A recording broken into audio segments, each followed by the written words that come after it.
Thank you, Julie, for your introduction. Thank you for incorporating an important ancient custom into your event today, a Welcome to Country for the Community Childcare AGM. I would also like to acknowledge the Honourable Dr. Anne Ally, MP, and any other people that are online today. Hello everyone, my name is Georgina Nicholson and I am a proud Wurundjeri Woiwurrung woman. Wurundjeri being part of the Kulin Nation. The Kulin Nation consists of 5 clans, I believe, and they are Wurundjeri, Wathaurong, Tanarong, Boonwurrung and Dja Dja Wurrung. Wurundjeri being all of Melbourne CBD and surrounding country, extending north to the Great Dividing Range, east to Mount Baw Baw, south to Mordialloc Creek and west to the mouth of Werribee River.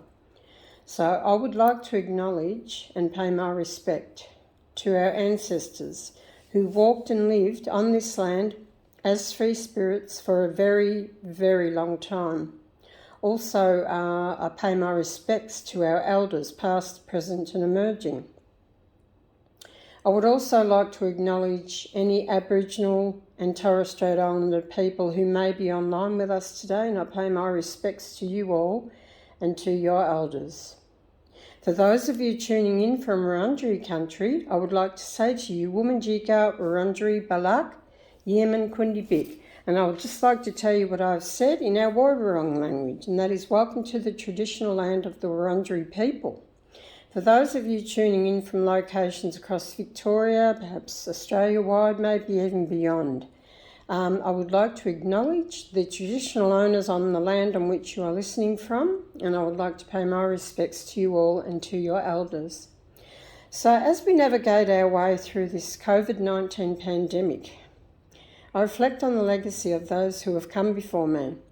I reflect on the long, unbroken, strong line of Aboriginal women I come from, and I think about the challenges they faced, and I do draw strength from them. One of those women being my mother, Martha Margaret Nicholson, née Terrick. She was delivered by her grandmother, Granny Jemima, and that was on Corranderk Aboriginal Mission near the present-day town of Healesville. So Granny Jemima was already teaching our mother the importance of family, culture and of caring for one another and connection to land. Years later, our mother met a deadly Irish man called Patrick, and they met in Melbourne in the early 1930s. In 1937, Mummy and Daddy were married and they had 16 children, 8 boys, 8 girls, all single babies, so no twins, so no cheating, LOL. I'm the youngest of the 16 and my sister Pat Ockwell is the eldest.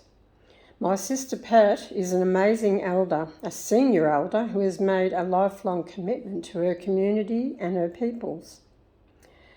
We do have a lot of sorry business in our Aboriginal families and communities, but we must carry on our culture for our people as our ancestors did for us and my mother and her mother and so on have done for us.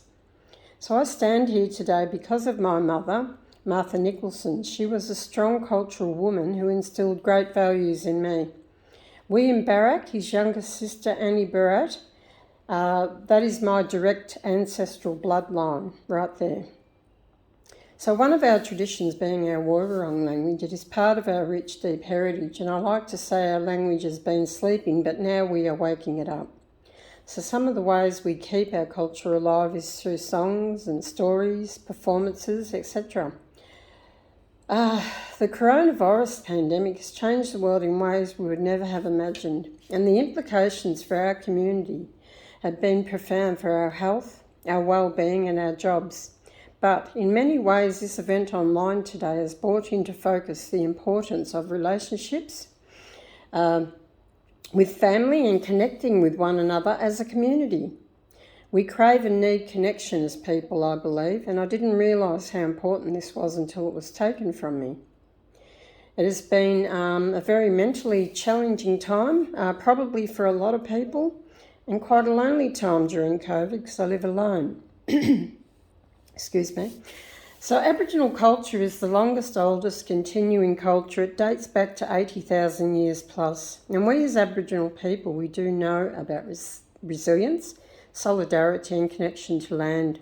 There have been no treaties with us up to date, and we've never ceded our sovereignty. So Wurundjeri people would just like you to respect the land you're on, the waters, the flora and fauna, and of course we respect each other. That's important too. So I want to thank you for having me again today. Sorry I can't be on camera. I've had some technology issues, but I hope you enjoy my welcome speech. Sorry. Please take care and stay safe, and thank you.